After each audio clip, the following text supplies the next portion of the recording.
New Thought Media Network.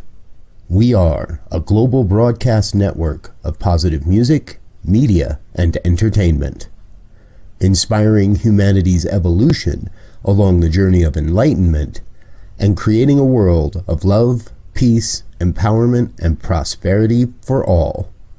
New Thought Media Network. Positively inspiring.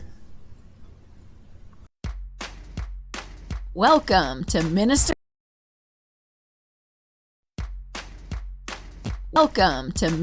Talking a weekly program where Rev Brz and Rev Z and their guests chat about current affairs, world events, spiritual principles, and any old they want to talk about. Based on the New Thought philosophy and ancient wisdoms, Ministers Talking shares a visionary perspective of the evolving spiral called spiritual living. Join us each week as we explore the emerging paradigm of life on planet Earth and beyond.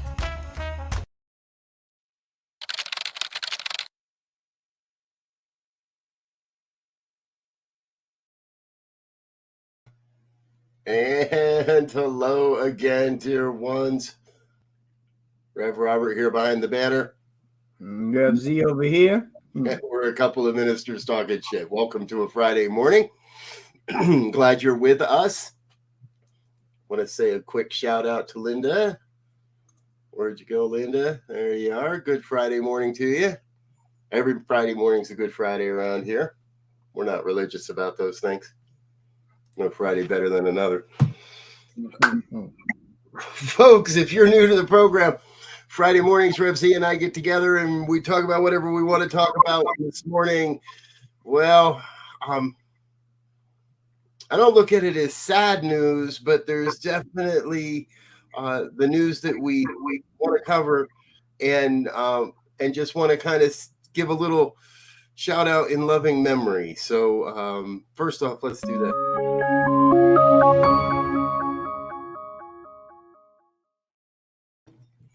Today's loving memory is for Ivana Trump, age 73.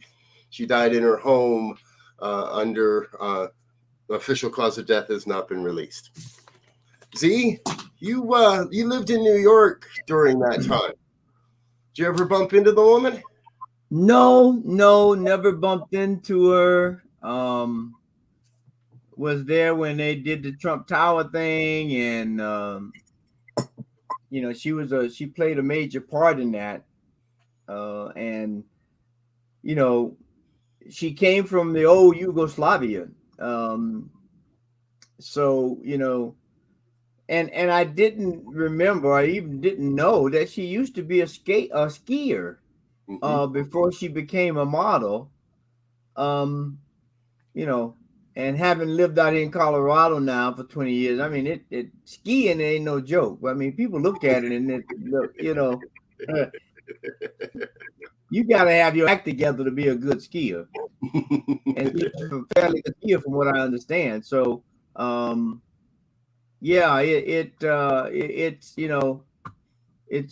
me, it's sad when we have good people, leave early. Yes.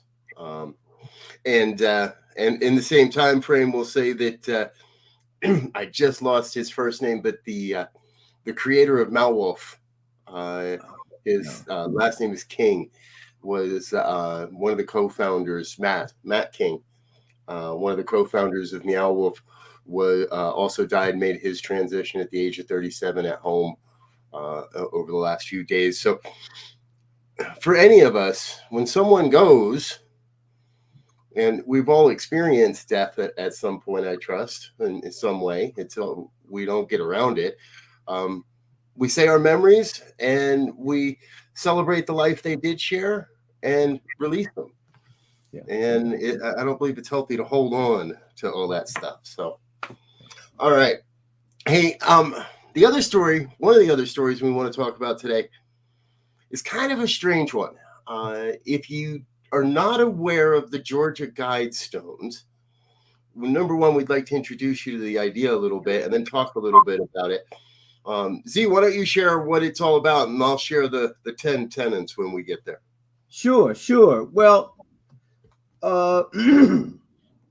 about 90 miles, I think it's east of Atlanta, headed towards Athens, Georgia. There were these granite stones called the God stones that had, I forget the number of tenants, maybe 10. Yep. Yeah. 10 tenets of you know, how humanity should live to be successful and in harmony and so forth and so on. Excuse me. And I read through them, and you know, for the most part, except for one or two of them, I'm saying, yeah, I could put a check by that. But unfortunately, in the middle of the night a few days ago, someone came out and bombed them and destroyed them, and it was granite, right? So this is some real rock here. And they destroyed it. They had to destroy it, and so now it's gone. And if nothing else, it was a great conversation starter. If nothing else, it was a way for people to come together, or however, and begin to talk about a few of the tenets. So it's sad that we've gotten to the point that if someone does something or says something or represents something that you don't like, you take liberty. You think it's your liberty to destroy it. Yeah, and that's sad. Yep. So, folks, some of these might be a little controversial. Some of these might be almost impossible. We want to share the 10 tenets with you, the 10 mandates. Number one is maintain humanity under 500 million in perpetual balance with nature. So the artist in this case, the person who had this whole thing put together, by the way, is anonymous. They used a pseudonym. The person who contracted the whole thing admitted later it was a pseudonym, never did give their real name, never really sure where the money came from. And we're talking 40-foot slabs of granite here. This was not a small little monument. Luckily, I found out you can still buy replicas of the monument at the quarry where they quarried and the granite. So maintaining humanity under 500 million, we're at 7.7 billion right now. I don't think that's going to happen. And I don't think we could go to that number. That'd be a bloody Sunday. So we're not doing that one. However, guide reproduction wisely, improve fitness and diversity is the second guide. And I think we're both in alignment there. Number 3, unite humanity with a living new language. Number 4, rule passion, faith, tradition, and all these things with tempered reason. Number 5, protect people and nations with fair laws and just courts. You could say that we have that now. Number 6, let all nations rule internally, resolving external disputes in a world court. We sort of have that when we don't actually do it, and sometimes we invade other countries and try to rule for them. Avoid petty laws and useless officials is number 7. I think we would all agree on that. Avoid petty laws and useless officials. Number 8, balance personal rights with social duties. 9, prize truth, beauty, love, seeking harmony with the infinite. And number 10, be not a cancer on the earth, leave room for nature. Leave room for nature. So it's pretty obvious our creator, whoever wrote these, the creator of these guides, definitely valued nature and respected nature as equal to humanity. That humanity and nature should live in balance and harmony and in the sense of equity. We don't always do that either. But the one at the bottom, be not a cancer. That one really struck me because it feels like whoever bombed this monument, whoever bombed this idea, because it's as much about the idea as it is the monument, right? Whoever decided this was worthy of destruction, well, that's being a cancer on the planet in my mind. And whoever this was set forth to do nothing other than destroy. And if there's anything we teach to try to be more life, to bring more good, to bring more of what we're doing into the world. Mm-hmm. Yeah, So, well, and something just hit me, when we're talking about the world. I'm sure most of our audience have seen or heard about the James Webb telescope that just started sending pictures back, yeah, and of course, I feel good that I think there's part of that. There's a team that worked on that was from Colorado. Not that I had anything personally to do with it, but when you can look at these pictures, some of them, and you think about it. I mean, it's like, wow, these things are seeing images back to like 13 billion years ago, from what I heard. right.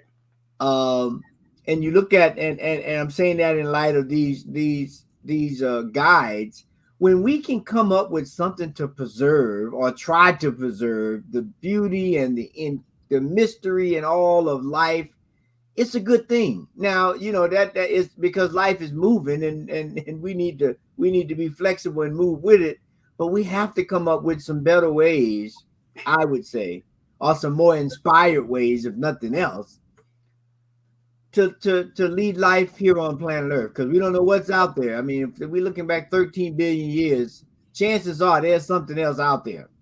Yeah.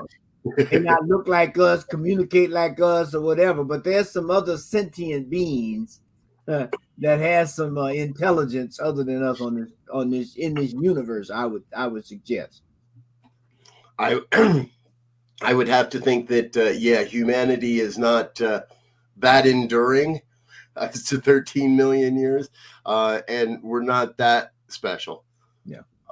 When it comes right down to it. So now we often, in situations like this, right, we do often ask the question, what could be the motivation here? Unfortunately, we don't have to look far to find motivation in this one, because it would appear the bomber was directly inspired by a political rhetoric that's cropped up over the last couple years, that this monument was actually satanic in base, in origin. And I find that interesting because the gentleman who did all the contracting, as we mentioned earlier, used a pseudonym. His pseudonym, the last name in his pseudonym was Christian. And he later admitted that, yes, he was a practicing Christian, and that is why he used the name as his pseudonym in getting this all going. So and that kind of brings us to that deeper cause.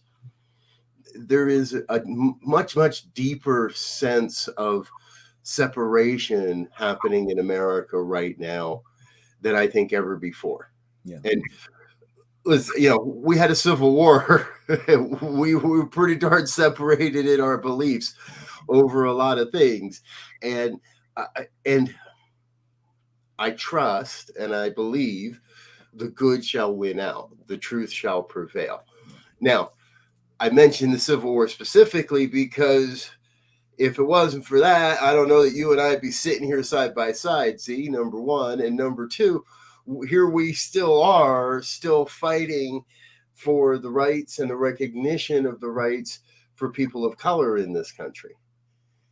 And the destruction of this monument, to me, feels a lot more than just taking out a granite slab with some words you don't agree with, or somebody bullied you into doing or brainwashed you into doing this deed. This feels like it's a sense like, can this be the final? All right, excuse the pun. Can this be the last stone in the row? Can this be the thing that makes people stand up and say, okay, enough of this? There is nothing here that should be offensive. There is nothing here satanic. No. And it's one person's opinion. Nobody's enacting any laws around those guys. This is one person's opinion who's made an observation of the state of affairs and has said, here are 10 things I think if we could enact these, we could be more in harmony with nature and each other, and have a foundation to have a good life, if you will. And some people might say any system that we're dealing with, whether it's political, religious, ideological, psychological, whatever, were created the same way, right? But some of those have been able to get the credence of a nation or a globe, and some have been poo-pooed as not so inspiring. And so, if we just look at the different religions, there's a core theme that goes through, but each one of them has slightly variated ways of connecting with the higher intelligence, the way of living, the way to be a community, so forth and so on. And if we look at history, unfortunately, a lot of people have perished because somebody didn't agree with what somebody else said. And we don't want to go down that track. But we do want to highlight that, we here on New Thought, we do believe in a higher power. We do believe in a divine being that has endowed that wisdom and understanding that created universes that we could send a telescope to and get 13 billion years ago worth of light. The key is what we understand and believe, and we know just by looking around that diversity is prime. It's not an option. It's not a concept.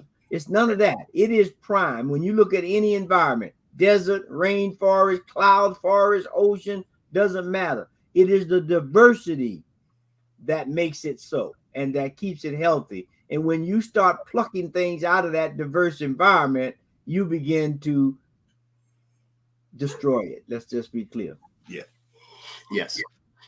And that last guide, be not a cancer on the earth, be not a cancer. And are we bringing more good into the world by what we do than we're taken out of the world by what's necessary, by what we receive?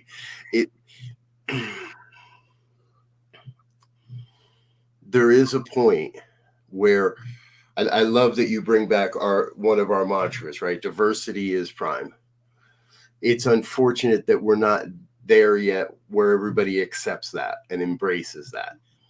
And so that's part of our mission, is to help people see that it's safe to embrace the diversity.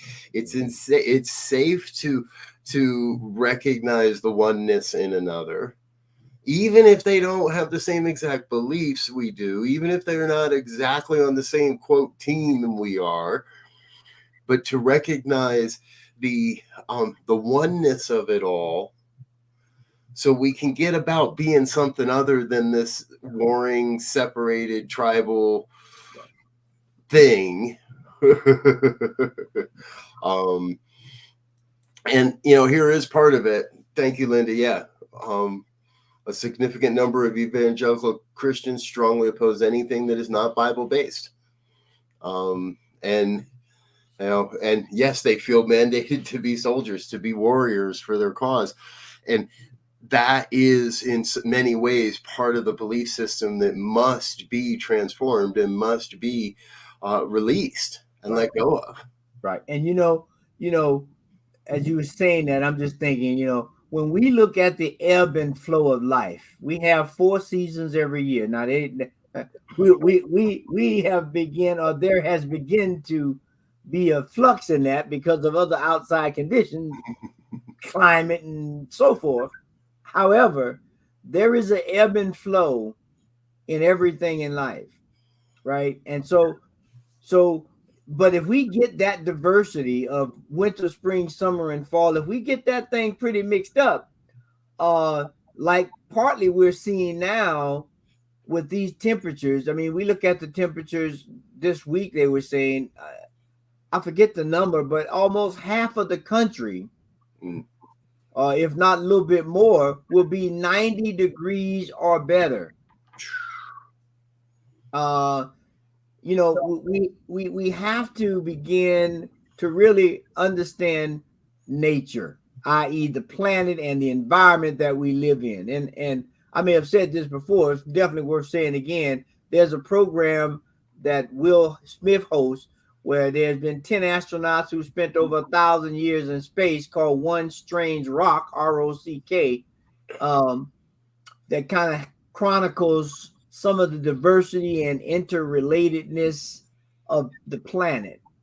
And there's a great scene in there about the Amazon that talks about how the big trees get the sun and the plants on the ground don't get that much, but there's a whole story relationship between the trees and the mushrooms that during the seasons they transfer energy to each other, and if one of them goes away, we got a problem. That tree's gonna, because they're not going to be able to survive.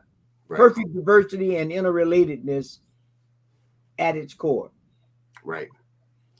So the diversity is necessary. The only hiccup is us embracing that, is us getting our humanness in the way and saying, oh, no, I know better. I know, but we know better here. We know better. Yeah, nature set this all in course, but we know how it's supposed. It's that type of hubris that gets in the way of truly humanity experiencing a world that works for everyone. Yeah. We say we're about that. And so we don't, Friday mornings, we don't get to sit here and just tell you about what's going on. What we're telling you is we're telling you what we're doing our prayer work around. What we're doing is telling you what we're doing our spiritual practices around, because that's what's going to be necessary for all of us.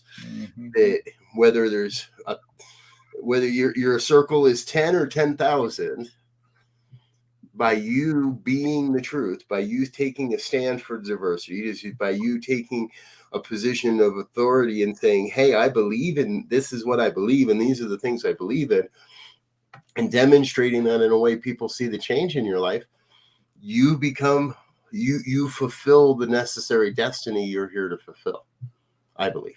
Yeah. It's a cornerstone. You talk about, you see when people build new buildings, they may have a Masonic organization come out and lay the cornerstone, that they've done the proper measurements and everything to get the building set up. Well, quiet as it's kept, and it shouldn't be quiet. Nature is the cornerstone of everything on this planet, right? Yeah. And if we mess with that cornerstone, the building is going to start to get a little shaky.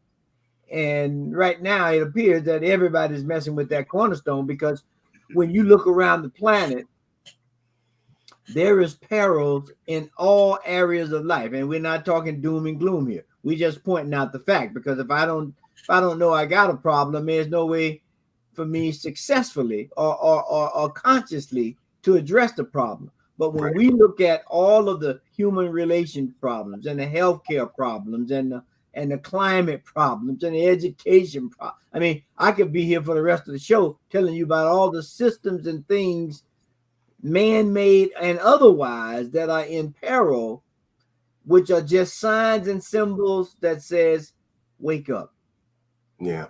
This is one planet. When this one planet has a trouble or problem, everything on it has a problem. And we have to begin to look at every aspect of life, human relations and everything else. Yeah. I love that we started by talking about the Georgia Guidestones.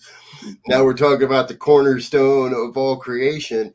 And because part of it feels like blowing up the cornerstones is the same as carving your initials in the cornerstone. Yeah. It's an attempt to say, I was here and I know better. Yeah. But over time, enough people, and I watch this happen. So I'm going to draw another nature analogy. I watched this happen in the mountains with the aspen trees, and people carve their initials in them. And at first it doesn't look like anything, but after a few years, that wound becomes visible. And after a lot of years, if the tree survives, that wound becomes a monument, if you will, to some long lost love between GS and RB or something. But it kills the tree. and everybody goes by that tree and enough initials get carved into that tree isn't going to live to be a monument to anybody. Mm-hmm. Every time we take every time we take a knife and carve our initials into something, that is breaking down the structure. Yeah. And when we break down the structure, then we're also, luckily, we're not breaking down the principle. Right. So the principle, the creative principle is still alive. Our ability to create newly is still alive within us and is still here. That's part of what we do, is we try to spark that creativity, spark that sense of wonder, spark that recognition that no matter what might it look like, no matter what might be going on in the world, we can create again, and we can re-envision a world that we want to live in. Yeah, I mean, and you know, then I don't like to say have to's a whole lot, but I'm gonna say it this morning. We have to figure out a way to do three things. We have to figure out a better way to live in harmony with nature without sending things on the scale too far to one side or the other. We have to find a way to live in harmony with the earth. Number two, we have to figure out a way to move beyond some bad ideologies and philosophies about race, religion, creed, all of that, so that we can begin to see how we support the planet or the house or the home we live in, i.e. the earth, and how we make it healthy. And number three, we have to figure out a way to how we help everyone become self-actualized for the betterment of the planet and mankind. If we could do that, if we could figure out how to do that, I think all the rest of that stuff will melt away. Figure out how to make the planet healthy, figure out how to honor and respect and make the relationships healthy, and how to self-actualize, because we know everyone comes with gifts, no matter what they look like, what they have. Now we're going to make something happen. Who would have thought you could send a telescope to look 13 billion light years away? Right. Billion, not million, billion. Yes. Double the number of people on the planet. And I have been looking at those pictures, and we thought we knew the universe. We thought we knew what the universe was when the pictures of Hubble came back, and over time, even those have been refined, and we thought we knew what the universe looks like. But what we're being shown is, yeah, we had a pretty good idea, but the universe used to look like what life looks like when I take off my glasses. I know you're there, but I don't really know where you are there, but I know you're there. I don't know what you look like, but I know, well, now I can see it more. And that's what we're calling everyone to here, is we just start taking off the blinders. We start putting the glasses on. We start cleaning our glasses, start to see that there's so much more than just what is me and mine. Yeah. Yeah. There is the one, there is ours, there is us. And it's a hard concept. We get it because we are raised in a system of me, I. And that's part of the growth, right? I have to deal with and understand me and I before I can become a part of we and us, right? Because if I come in unhealthy, then that's a problem. But the challenge now is the me and I phase of the development is taught that is prime.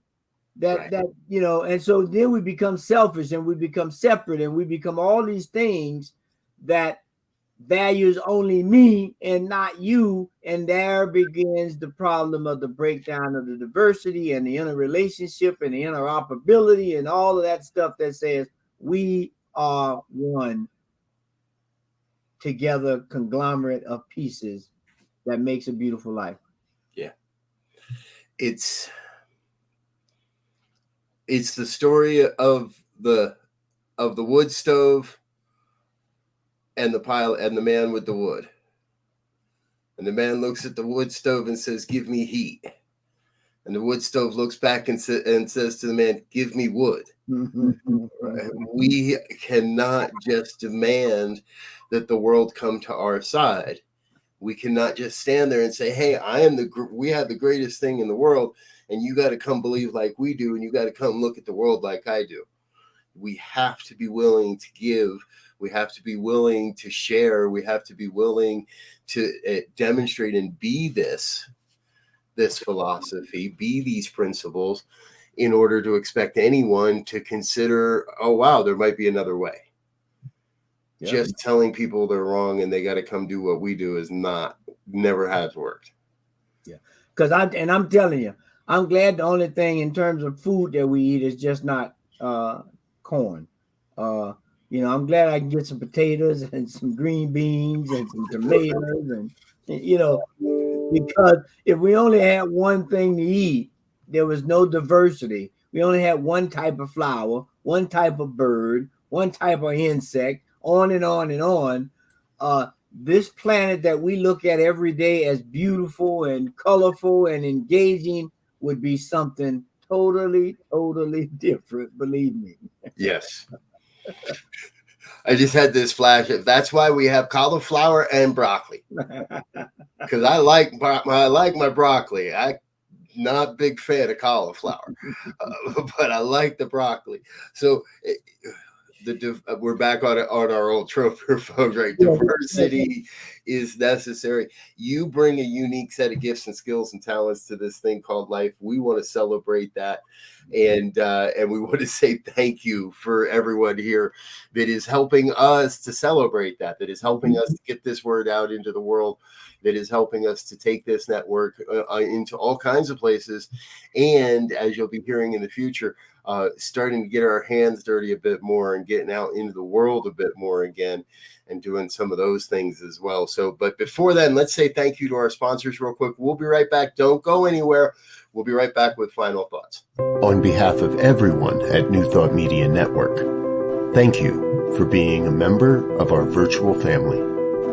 Your financial contributions help share the New Thought message with people from around the world. Please visit and contribute at www.ntmedia.org/donate. New Thought Media Network. Come be you. And please like, share, and subscribe. Until next time, peace and blessings. Yes, thank you, dear ones, for part of being the New Thought Media Network family.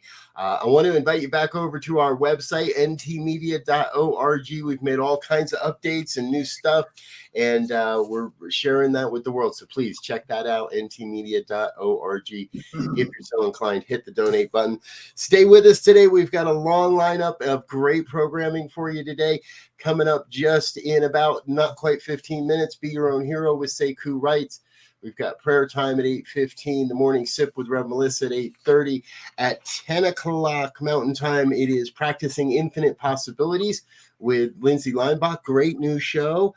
At 1 o'clock, Just One You with Reverend Barbara out of Toronto. That's been running for a while. That's a great show as well. I'll be back at 5 with the good news, and Pastor Michael at 6 with the fireside chat. Evening prayers wrap up at 8:15. So we've got a great full day of programming for you. Thanks for being with us and staying with us.